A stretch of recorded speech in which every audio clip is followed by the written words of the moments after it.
మీ ఎలాంటి వ్యాపార ప్రకటనలకైనా వెంటనే మా ఛానల్ సంప్రదించండి. ఓం నమ శివాయ నమః.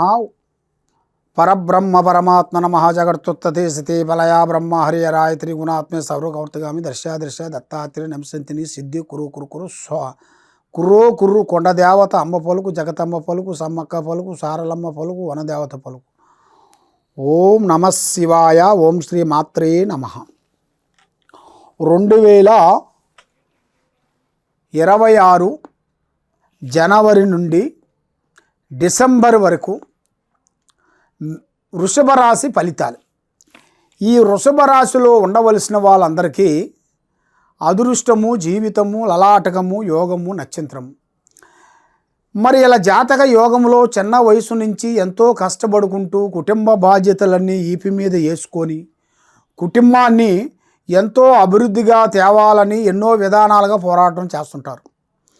కానీ ఎంత పోరాటం చేసినా కూడా 1, 2, 3 సంవత్సరాల నుంచి వీళ్ళకి ఏ కార్యక్రమం అనుకున్నా సక్సెస్ కావట్లేదు.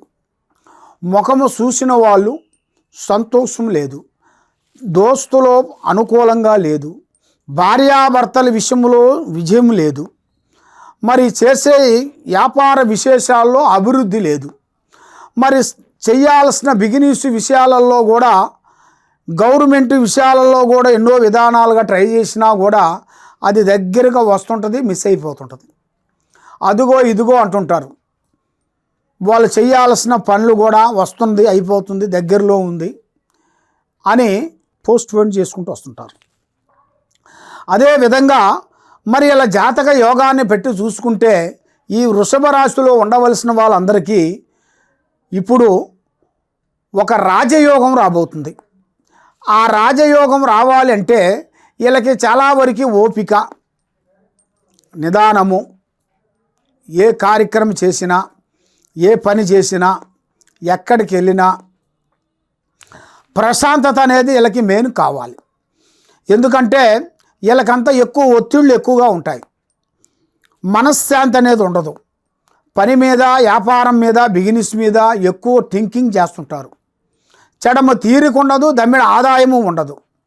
చూసే వాళ్ళ వరకు బాగున్నారు, కష్టపడుతున్నారు, డబ్బులు ఉన్నాయి, బంగారం ఉంది, మీకేం తక్కువ అన్నట్టుగా జనాలలో ఒక విశ్వకన్ను అనేది పడుతుంది. ఆ విశ్వకన్ను వల్ల వీళ్ళకి ఏ కార్యక్రమం చేసినా, ఏ పని చేసినా కూడా చేతికాడికి వచ్చి దూరం అయిపోతుంటాయి. మరి అది ఎందువల్ల అవుతుంది, ఏమిటి, దానికి కారణం ఏమిటా అనేది మీకు చాలా వరకు చాలా సందేహాలు కొన్ని ఉన్నాయి. కాబట్టి మీరు ఏ కార్యక్రమం చేసినా, ఏ బిజినెస్ చేసినా, ఎక్కడికి వెళ్ళినా ఒకరికి షూరిటీ అనేది ఉండకూడదు. ఒకరికి డబ్బులు ఇవ్వచ్చు, తెచ్చుకోవచ్చు. ఒకరికి నేను అమ్మ బాధలో ఉన్నారా పాపం అని మీరు డబ్బు సాయం చేస్తారు. కాబట్టి ఆ డబ్బు సాయం ఏమవుతుందంటే అది వాడు తక్కువ అంచనా వేసి కట్టొచ్చులే, డబ్బులు నిదానంగా కట్టొచ్చులే, మన బంధువే కదా, మన స్నేహితుడే కదా అని వాడు కొంచెం సులకనగా ఆలోచించి దూరం బాకీలన్నీ కట్టుకొని అసలు ముఖ్యమైన వాటికి కట్టాల్సిన టయానికి కట్టుకోకుండా చాలా వాయిదాలు పెడుతుంటాడు. 6 నెలలకు కడతాను, 3 నెలలకు కడతాను, సంవత్సరానికి కడతాను అని ఏదో ఒక విధంగా ఒక మాట చెప్పుకుంటూ అలా నడుచుకుంటూ వస్తుంటాడు. కాబట్టి దగ్గరవాడు, దాపివాడు, స్నేహితుడు, మిత్రుడు ఒక గట్టిగా ఒక మాట అనలేరు కదా. కాబట్టి వాళ్ళు అనలేక, అనలేక, పరిస్థితి ప్రభావాన్ని బట్టి గట్టిగా అడగలేక వాళ్ళు ఎన్నో బాధలు పడుతుంటారు. డబ్బులు ఇచ్చిన వాళ్ళు కదా, మరి డబ్బులు ఇచ్చిన వాళ్ళు ఇచ్చి బాధపడాల్సి వస్తుంది. డబ్బులు తీసుకున్న వాళ్ళు హ్యాపీగా కాలు మీద కాలేసి కూర్చొని ఆ స్వామి రాగానే ఇస్తాలే, చేస్తాంలే అన్నట్టుగా లేట్ చేస్తుంటారు. మరి ఇలాంటి ఉండవలసిన వాళ్ళకి, ఈ అప్పు బాధలు, అప్పు గొడవలు ఉండవలసిన వాళ్ళకి ఈ రుణాలు అనేది తొందరగా తీరిపోవాలంటే మీరు మీ కులదేవుణ్ణి పూజాబలం చేసుకోవాలి. మరి మీ మీద ఉండాల్సిన గ్రహదోష నిబంధన, మీ ఇంటి మీద, మీ మీద, మీ పిల్లల మీద ఏమేమి నడుస్తుందో, ఏమేమి తిరుగుతుందో, ఏ గ్రహాలు మిమ్మల్ని ఘోషిస్తున్నాయో ఆ గ్రహాల గురించి మీరు దాని గురించి పరిష్కరించి మాలాంటి పండితులు గురువు దగ్గరికి వెళ్ళి గురువు గారిని కలిసి ఇలా ఉందని చెప్పి ఆ విధంగా ఏం చేస్తే బాగుంటుందా అనేది ఆ గురువు గారి దగ్గర మీరు డైరెక్షన్ తీసుకొని ఆ విధంగా మీరు చేసినట్టుకైతే 100% మీకు మంచి ఫలితం వస్తుంది, మంచి రిజల్ట్ వచ్చేస్తుంది.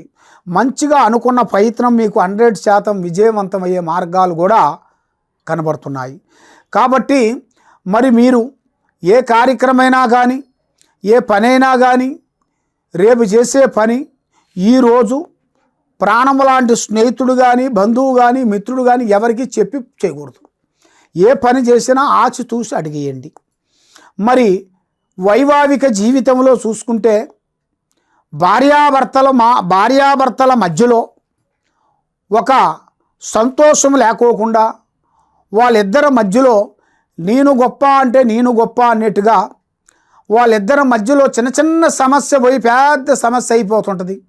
ఆ సమస్య వల్ల సికాకులు గొడవలు ఇబ్బందులు ఎక్కువైపోయి మరి వాళ్ళిద్దరూ ఇడిపోవాల్సి వస్తుంది. మరి మాత తల్లిదండ్రుల దగ్గరికి వెళ్తుంది, మరి స్వామి ఈ తల్లిదండ్రుల దగ్గరికి వెళ్తాడు. మరి కొన్ని రోజుల పాటు వాళ్ళకి చాలా డిస్కషన్ జరుగుతుంటుంది. కాబట్టి మళ్ళా రమ్మని పిలుస్తుంటాడు. ఎవరు మాత కానీ స్వామి కానీ పిలుస్తుంటారు.